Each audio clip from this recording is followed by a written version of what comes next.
Korean Mafia. Boss abandoned his black wife and son, but his mother never stopped looking for them. The photograph that broke a 15-year silence was developed in a one-hour shop in a coastal town named Tongyong, on the southern edge of the peninsula, on a Tuesday in March in a small lab above a bakery that smelled of red bean and burnt sugar.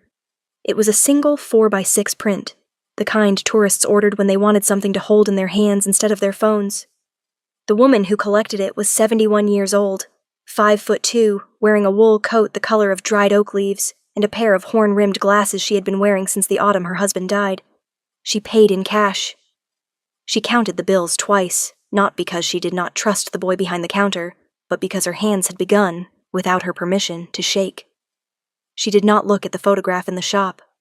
She slid it into the inside pocket of her coat, the side closest to her heart, and walked 2 blocks down the hill to a bench facing the harbor, where she sat for 41 minutes without moving, the print pressed flat against the lining of her coat, the way a person carries a thing they have searched for so long that touching it directly would feel like blasphemy. Only when the sun had moved off the bench and the wind had turned cold against her ankles did she take the photograph out. In it, a young man in a navy windbreaker stood beside a fishing boat called the High One, his hand resting on the gunwale, his face turned 3/4 toward the camera, caught mid-laugh at something the photographer had said. He was 20 years old. He had her son's jawline, the long, clean line that ran from the ear to the chin without apology. He had her son's left eyebrow, the one that arched slightly higher than the right, the one her husband had teased her son about when he was a boy, calling it the eyebrow of a man who would always be asking the world a question. And he had, unmistakably, his mother's mouth, the wide, sovereign Yoruba mouth of the woman her son had abandoned in the autumn of the year a Korean president was impeached 15 winters earlier. The grandmother, whose name was Yoon Hae-suk, sat on the bench in Tongyong and did not cry. She had been saving her crying for proof. The proof was now in her hand. She put the photograph back inside her coat, took out a small leather notebook with a cracked spine, and wrote a single line in pencil, in Korean. He is alive, and he has her face. To understand why a 71-year-old woman would spend 15 years walking quietly through coastal towns with a photograph in her coat, you have to understand what her son had done, and what he had become, and what the cost of becoming it had been to people who never agreed to pay it. Her son was Kang Min-jae, 48 years old, chairman in everything but title of the Daegun Brotherhood, the southern half of the peninsula's most disciplined criminal organization, headquartered in a 16-story building in Yongsan that on its lower floors leased office space to 3 legitimate trading firms, and on its upper floors did not. He was, by the time the photograph was developed, one of the 4 men in the country whose name was not printed in newspapers, because newspapers had been quietly persuaded that printing it was bad for everyone's health. He owned, through 6 intermediaries, a Patek Philippe Calatrava in white gold that he wore on his left wrist every day, and a Mercedes Maybach S680 in obsidian black that he never drove. He lived in a house in Pyeongchang-dong, behind a wall the height of 2 men, and he had not, in 15 years, slept in any room that did not have a second exit. He was a man who had decided early that the price of being feared was being alone, and he had paid the price in installments, on time, every month, and he believed the account was settled.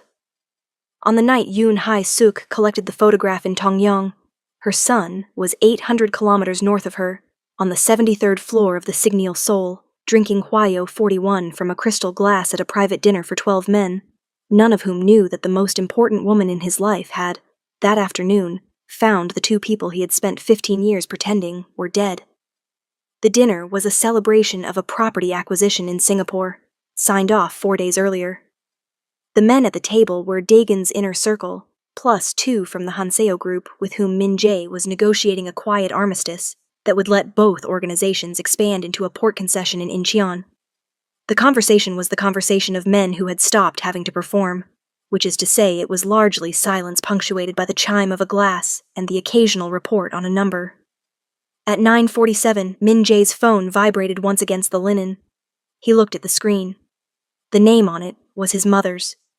He had not received a call from his mother on a working evening in 11 years because his mother understood the rules of his life, and one of them was that she did not call in the evenings. He excused himself, walked to the window facing south toward the river, and answered. His mother said only 7 words. Come to Tongyang. I have found them. Then she hung up because she had learned, decades ago, that brevity was the only language her son still respected. Min-jae stood at the window for the length of one slow breath. The lights of the bridges below him were the lights of a city he had built half of, without anyone knowing he had built it. His right hand closed around the rim of the glass in his other hand, until the knuckles went the color of old paper, and the glass made a small sound. Not a crack, but the smaller sound a thing makes before it decides whether to crack. He set the glass down on the windowsill with a care that did not belong to the rest of his evening. He returned to the table. He told the men he had been called away on a matter that could not wait. He walked out of the 73rd floor without finishing the wine, and in the elevator down, alone, 64 floors of descent in 28 seconds, he said aloud, to no one, in the voice of a man speaking to a person who was not in the room and never would be, I told you to bury them. The elevator opened on the lobby, and he stepped out, and the lobby did not know what had just happened in it. If you have come this far with us, if your chest has tightened even once in the last 7 minutes, take a moment now, breathe, and tap the subscribe button on Midnight Love Saga. Ring the bell so the next chapter finds you the night it drops. What is about to unfold over the next 20 minutes will change the way you think about the word father, and the word forgiveness, and the words too late. Stay with us. You are going to want to be in the room for what comes next, and when it is finished, tell me one thing in the comments below. If you were Min-jae, would you have driven to Tongyang that night? Or would you have ordered the photograph destroyed before sunrise? I am reading every answer. To understand what happened in the room in Tongyang 3 days later, you have to go back. 15 years and 1 autumn. To a city that no longer exists in either of their memories the way it actually was. Min-jae was 33 then, and not yet a chairman of anything. Only the youngest of the 4 men trusted to carry the late Sajangnam's orders without writing them down. He lived in those years in a 2-room apartment in Mapo, on the 4th floor of a building that smelled of cabbage and rain and the cigarettes of the widower below them. He shared the apartment with a woman named Aderonke Ayola, whom he had met 3 years earlier in Daegu, where she had been finishing a master's degree in cultural heritage studies on a Korean government scholarship, and where he had been sent for 6 months to learn a side of the business that involved fishing boats and the harbor and the men who counted what came off them in the dark.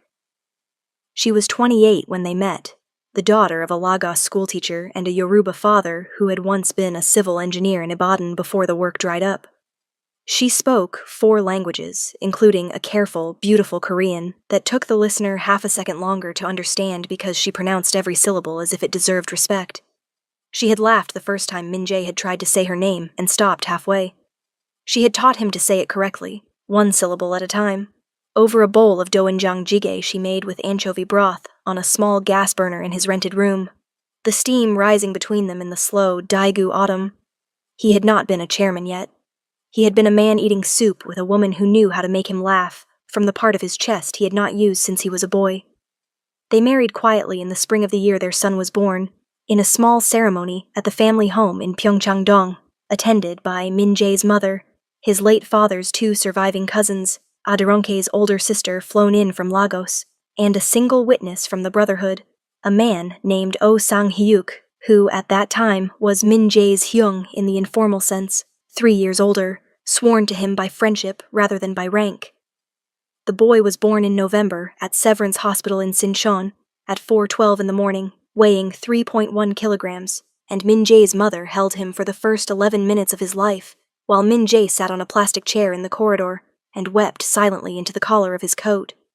They named him Kangjun Oluwaseyi, the Korean given name chosen by Min-jae's mother for its quiet strength, the Yoruba name chosen by Aderonke because it meant God did this. For the 100-day ceremony, his halmioni cooked teokguk in a brass pot and folded rice cakes into the shapes her own mother had taught her, and she lifted the boy in her arms and bowed to the 4 directions and whispered into his small ear in Korean that he was loved on both sides of the world. He had been 18 months old when the first warning came. A rival faction from Busan had begun to move people. Photographs of Min-jae's apartment building had appeared on a desk that did not belong to anyone friendly. A black sedan had idled for 3 hours outside the playground in Mapo, where Adironke took the boy on Sunday afternoons. Min-jae had brought the photographs home in a brown envelope and laid them on the kitchen table while Adironke stirred a pot of kimchi jjigae that had been aging 6 months in a clay crock she had carried from Daegu. She had looked at the photographs. She had looked at her husband.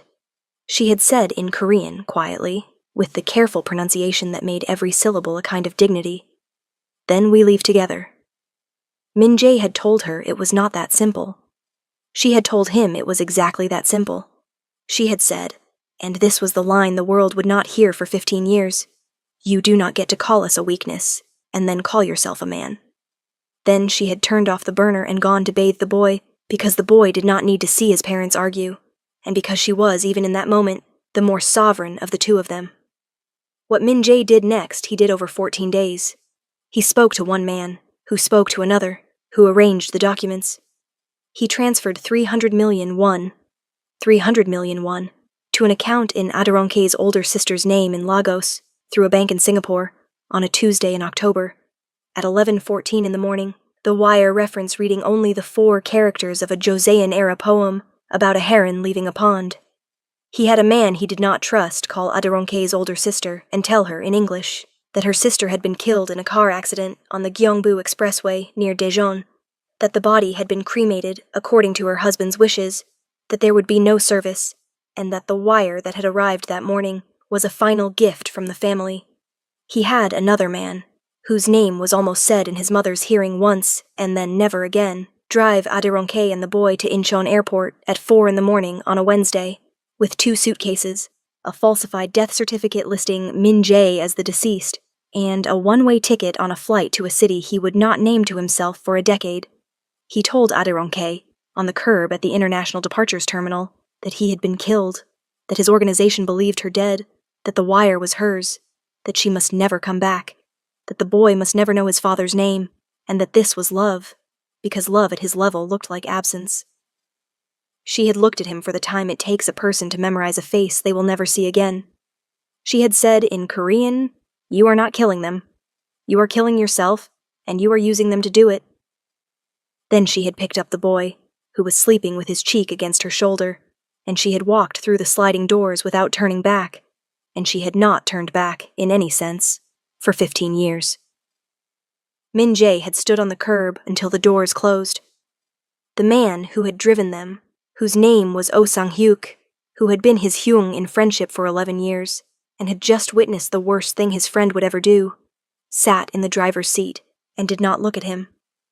Sang-hyuk would, 3 months later, be promoted to Min-jae's second, and he would, from that day forward, address him not as hyung, but as hyungnim, and the change in the word would be the first stone laid in the wall between them. For 15 years, Adironke Ayola and her son disappeared into a geography of small economies. They lived first in Lagos with her sister for 11 months, until the money in the Singapore account began to attract the wrong kind of question, and then she moved them, with the boy now 3, to Toronto, where she taught Yoruba and Korean at a community center in Scarborough, and worked nights at a hotel front desk on Bloor Street. They lived in a 1-bedroom apartment with a window that faced a brick wall and a radiator that knocked at 3 in the morning, like a guest who never quite arrived. The boy learned to say good morning in 4 languages before he learned to tie his shoes. She told him, when he was old enough to ask, that his father had been a kind man who had died before he was born, and that his father's family had never known about him, and that this was nobody's fault, and that he was loved enough by the 2 of them to make up for any absence. She kept 1 photograph of Min-jae in the bottom of a shoebox in the closet, the only one she had not been able to burn, and on 3 occasions across the 15 years, she took it out and looked at it for the length of 1 cup of barley tea gone cold, and then she put it back. When the boy was 12, she moved them again, this time to a small coastal town in Korea called Tongyeong, because she had decided that her son deserved to grow up speaking the language of the country, whose name was on his birth certificate, and because she had decided that she was done running from a man who believed she was dead. She rented a 2-room apartment above a bakery. She found work at a museum of marine traditions. She enrolled her son, who now insisted on being called by his Yoruba name when the teacher took attendance, in the local middle school. She told no one her husband's name. She told no one she had ever been married. She lived for 8 years in Tongyeong, the life of a quiet, dignified woman from somewhere else. raising a tall, serious boy who learned to crew a fishing boat called the Haiwan on weekends, and who, on his 20th birthday, posed for a photograph beside it because his mother had asked him to, and because she had said, with a small private smile he did not understand, that she wanted a picture of him standing exactly there. What Min Jae did not know, what no one in the dining room on the 73rd floor knew, was that the man who had driven Adironke to the airport 15 years earlier had, 3 weeks after that drive, mailed a single sealed envelope to Min Jae's mother in Pyeongchang-dong, with a note inside written in his own hand that said only, "Halmeoni, when you are ready, this is where they went." Inside the envelope was a single page with a flight number and a city. Yoon Hae-suk had read it once, in her bedroom, with the door locked, and had put it in the lining of her jewelry box, and had begun that same week to search. The room she chose for the meeting was a private dining room at a Hanok restaurant in Tongyang, on a side street 4 blocks from the harbor, with a sliding door of paper and pine, and a low table of dark walnut, and a single white chrysanthemum in a celadon vase on the windowsill. She had reserved it for 2 on a Thursday at 6 in the evening. She arrived at 5:40. She wore the wool coat. The photograph was in her pocket. At 5:57, the sliding door opened and a woman of 43 walked in, taller than Yoon Hae-suk remembered, her hair shorter, her face the face of someone who had decided a long time ago not to be surprised by anything again. Adironke Ayula stood inside the doorway and looked at the older woman across the low table, and Yoon Hae-suk stood up, and the 2 women did not speak for the length of one held breath. Then Yoon Hae-suk crossed the room and took Adironke's hands in both of hers, and she bowed from the waist, 45 degrees, the bow of deep apology, and she held the bow for the length of 3 breaths. When she straightened, her eyes were dry, because she had spent 15 years saving them. She said in Korean, in a voice that did not shake because she had practiced it on the train, "I have looked for you for 15 years. I never believed him. I have come to ask you nothing.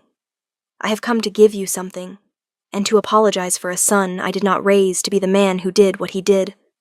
Adironke sat down across the table. She did not return the bow. She did not need to. She said in Korean calmly, "Eomionim, sit down. Your knees." Yoon Hae-suk sat. From the inside pocket of her coat, she took the photograph and laid it on the walnut. She slid it across with 2 fingers. Adironke looked at it, and her hand went to her mouth for half a second, and then it came down again, and she said, "In Korean, where did you find this?" Yoon Hae-suk said, "The development lab above the bakery. The boy who works there is the son of a man whose father I once helped, many years ago. He recognized the boat. He recognized the windbreaker. He called me." Adironke nodded once, slowly. She said, "You understand what you are asking by being here." Yoon Hae-suk said, "I am asking nothing. I want you to know I never stopped. That is all I came to say. If you tell me to leave, I will leave, and I will never tell him, and I will die without seeing the boy, and that is the price I will pay for being his mother." Adironke looked at her for a long time. Then she said, and this was the line the world would later read on 1,000 screens, "You do not get to be his mother in this room, Eomionim. In this room, you are his Halmeoni, and that is the only word that still has any honor in it." Yoon Hae-suk bent her head, slowly, and said, "Then let me be that." Adironke said nothing for the length of one slow breath. Then she said, "He comes home at 7:30. The apartment is above the bakery. You will eat with us. You will not call my son by his Korean name first. You will call him Oluwasei, and you will not, tonight or ever, mention your son's name in our kitchen." The boy who walked into the apartment at 7:31 was 20 years old, 6'1", in a navy windbreaker and work boots that smelled faintly of diesel. He saw the older woman at the table, and he stopped in the doorway, and his eyes went to his mother. His mother said, in Korean, "This is your Halmeoni. She has been looking for us for 15 years. The boy did not move for the length of one breath. Then he set down his bag, and he walked to the table, and he stood in front of Yoon Hae-suk, and he looked at her with eyes that were exactly his father's, and he said, in Korean so careful it could have been read from a textbook, "Halmeoni, you do not know me, and I do not know you, and I do not know if I want to know you. But my mother has invited you to dinner, so please, sit. Eat. Yoon Hae-suk bowed her head, 15 degrees acknowledgement, and she said, "Thank you, Oluwaseyi." The boy heard his Yoruba name in her mouth and looked at his mother quickly, and his mother nodded once, and the boy sat down. Aderonke served doenjang jjigae from a clay pot with anchovy broth, the way she had cooked it for Min Jae in a rented room in Daegu 18 years earlier, and Yoon Hae-suk ate 2 small bowls without speaking, because she understood that this meal was a phase, and that there would be more phases, and that her job tonight was to be the kind of grandmother who did not fill the silence with her own grief. When the boy stood to clear the dishes, Aderonke said quietly, "In Korean Eomeonim, before you go. 3 things. Phase 1. You may write to him. Once a month. He will not write back for a year. After a year, we will see. Phase 2. If you tell your son we are alive, if you tell him without my permission, you do not see this kitchen again. Phase 3 is unspoken, and you will know it when it arrives." Yoon Hae-suk bowed her head, 30 degrees respect, and she said, "I accept all 3. Aderonke said, and this was a line, "You cannot apologize for the absence of a man by being present in his place. You can only apologize for yourself. So apologize for yourself, Halmayoni, and let him apologize for himself, when and if he is capable of it." Yoon Hae-suk said, "I will." And in the inside pocket of her coat, against her heart, she took out a second envelope she had not yet shown, sealed, the one her son's Hyungnim Oh Sang-hyuk had mailed her 15 years earlier, and she laid it on the table, unopened, and she said, "When you are ready, this is the proof of who told me. Not tonight. When you are ready." Aderonke looked at the envelope, and she did not touch it. She said, "Leave it. I will open it when I am ready." Min Jae arrived in Tongyang 4 days later, alone, driving the Mercedes Maybach himself for the first time in 9 years. He had spent the 4 days not sleeping. He had spent them rereading the single line his mother had sent him by text on the second night, after he had ignored her 2 calls. The line that said only, "He is 20, and he has her mouth." He had spent them looking at himself in the mirror of his bathroom in Pyeongchang-dong, and not recognizing the man looking back. He drove south on the Gyeongbu Expressway, past Daejeon, past the exit where he had once told a man to file a false report about a car accident that had never happened. He drove with both hands on the wheel and the radio off. He arrived in Tongyang at 4 in the afternoon, parked the car 4 blocks from the bakery, and walked the rest of the way. He stood across the street from the building for 41 minutes before he crossed, the same 41 minutes his mother had sat on the harbor bench 3 days before, and neither of them would ever know they had each spent that number. Aderonke opened the door. She did not invite him in. She stood in the doorway, in a gray sweater and bare feet, and she looked at him, and she did not bow, and she did not speak, and she did not move. Min Jae understood in that moment that the woman he had told himself he had loved was the woman who had survived him, and that those were not the same woman, and that he had killed the first one in order to make the second one. He said in Korean, "Aderonke." She said in Korean, "You do not get to say my name in this hallway. Step back." He stepped back. She came out, closed the door behind her, and led him down the stairs and out through the alley behind the bakery to a small concrete bench beside the seawall, where the tide was coming in and the gulls were arguing over something the fishermen had thrown back. They sat on the bench, 2 feet apart. She let him speak first. He spoke for 11 minutes, in a low voice, without raising it once. He told her what he had become.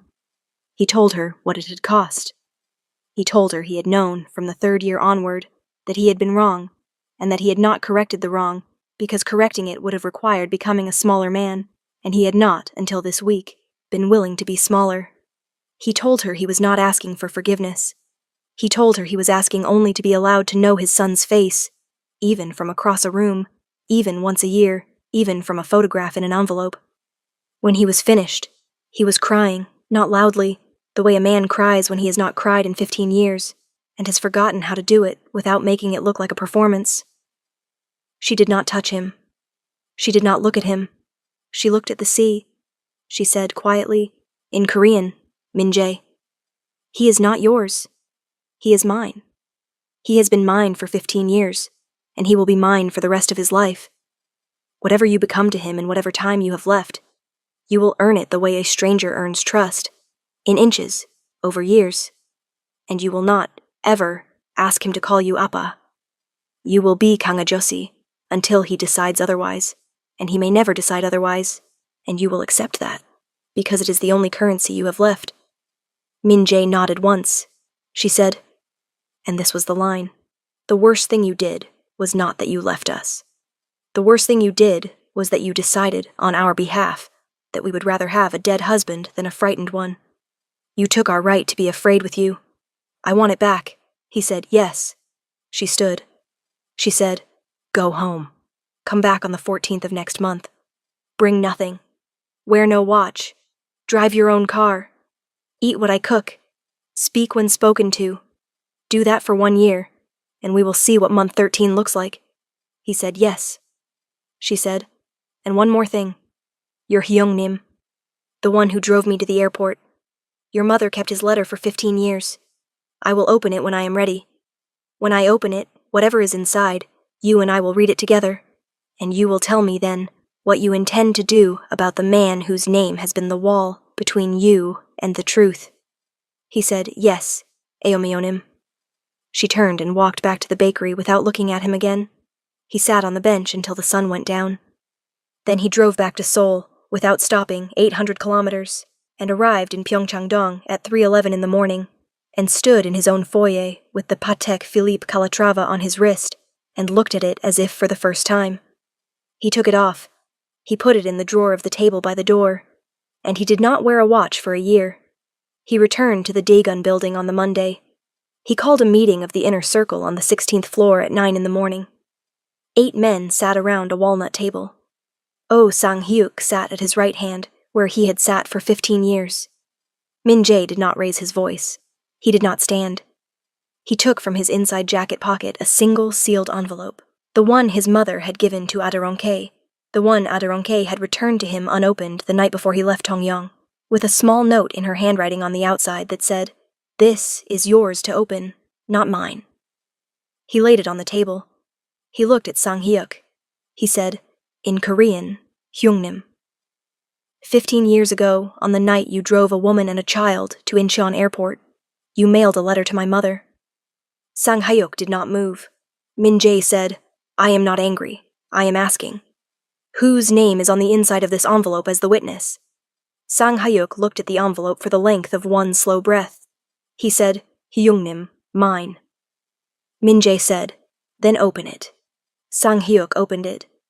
Inside was a single page, folded once, in Sang-hyuk's own handwriting, on which were written the flight number, the city, and one additional line that no one in the room, except the two of them, had ever seen.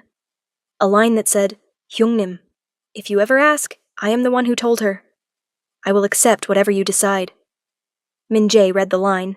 He folded the page. He put it back in the envelope. He looked at Sang-hyuk. He said, "You have been my Hyungnim for 15 years. You should have been my Hyung the whole time, and I should never have let you call me by the other word. From today, in this room, you are my Hyung again." Sang-hyuk bowed his head, 90 degrees, ceremonial, the bow for ancestors and for severe contrition, and he held it. Min-jae said, "Sit up, Hyung. We have work to do." And to the rest of the men at the table, he said, and this was the line, "A man who builds a wall by calling his closest friend by the wrong word for 15 years has built nothing. He has only practiced being alone. We are going to take down the wall. Today." He did not, that day or in the 11 months that followed, dismantle the Daegun Brotherhood. That is the lie the genre tells, and this is not that story. He restructured it. He moved the legitimate businesses onto floors that paid taxes. He moved the illegitimate ones into a quiet, supervised wind-down that would take 4 years and would cost him an amount of money he did not let himself calculate. He signed in the presence of the family lawyer on the 11th of the following month a codicil to his will that named Kangjun Oluwaseyi as the sole heir to the legitimate holdings, with a clause that none of the illegitimate ones would ever touch him. He set up a trust in Adironke's name, in an amount she would later, when she found out, refuse, and they would negotiate. and she would accept a smaller one, on her terms, which was the only kind she ever accepted anything on. He flew to Tongyang on the 14th of the following month, driving his own car, wearing no watch, carrying nothing but a paper bag with 2 pairs in it, and he ate doenjang jjigae at a low walnut table with his wife, who was not yet again his wife, and his son, who was not yet again his son, and his mother, who had never stopped being his mother. He spoke when spoken to. He left at 9. He came back on the 14th of the month after that, and the month after that, and the month after that. On a Wednesday in the late autumn, 11 months after the first dinner, the boy whose name was Kangjun Oluwasei sat across from his father at the same low walnut table, alone, his mother having gone to bed early on purpose, his Halmione having gone to bed early on purpose. The 2 of them ate kimchi jjigae aged 6 months in a clay crock his mother had carried with her from country to country. The boy ate slowly. When he had finished, he set down his spoon, and he looked at the man across the table, and he said in Korean, in the careful textbook voice that was his only inheritance from a father he had not had, Kang Ajeosi. "May I ask you a question?" Min Jae set down his spoon. He said, "Yes." The boy said, "When you decided 15 years ago that we were a weakness, what did you think a strength was?" Min Jae did not answer for the length of one breath. He looked at his son's face, which was his face, and his wife's face, folded together by a god neither of them had asked anything of. He said, in Korean, Oluwasei. "I thought a strength was a man who could not be reached." The boy nodded once, slowly. He said, and Min Jae would later understand that this was the line, the one his son would never know he had said. "Then you were not a strong man, Ajosi. You were a frightened one in the shape of one. There is still time to be the other thing, but you do not have very much of it." He stood. He cleared the dishes. He went to his room. Min Jae sat at the table alone for the length of 1 cup of barley tea, gone cold. The photograph that closed a 15-year silence sits today on the shelf above the small kitchen, in the apartment above the bakery in Tongyang, in a plain wooden frame, beside a celadon vase that holds, in season, a single white chrysanthemum. It is the 4x6 print developed in March, the one Yoon Hai-suk carried inside her coat, the one the boy in the navy windbreaker did not know was being taken. Beside it, in the same frame, is a second photograph, taken 11 months later, of 4 people at a low walnut table. A grandmother, a mother, a son, and a man without a watch on his wrist. None of them are smiling for the camera. None of them are looking at the camera. They are looking at each other. The caption, written in Aderonke's hand in pencil on the back of the print, in 3 languages, reads, "In Korean, we did not become a family again. In English, we became a different one. In Yoruba, Omo okunrin yi ni iya kan, ni baba kan bayi, ni iya agba kan tiko dawo dururi." This boy has a mother, has now a father, has a grandmother who never stopped. A boy buries his father in his head and grows up anyway, and the world calls that resilience, because it does not have a better word. A man buries the version of himself who was capable of burying his own family, and he spends the rest of his life trying to be worth the people who did not bury him back. If you were Kangjun Oluwasei, sitting across that table on a Wednesday in the late autumn, eating kimchi jjigae with a man who had not earned the name father and might never earn it, would you have given him the 11 months, or would you have closed the door the first night and saved yourself the 11? Tell me below. I am reading every comment, and I will answer the ones that move me. If this story stayed with you past the 7th minute, do the small kind thing that keeps these stories coming. Subscribe to Midnight Love Saga, ring the bell, and stay close. There is another door, in another kitchen, in another coastal town, waiting for us next week. Some women search for 15 years and find a photograph. Some men spend 15 years becoming the kind of person a photograph could never forgive, and then spend the rest of their lives learning that forgiveness was never the point. Being worth looking for was. Midnight Love Saga.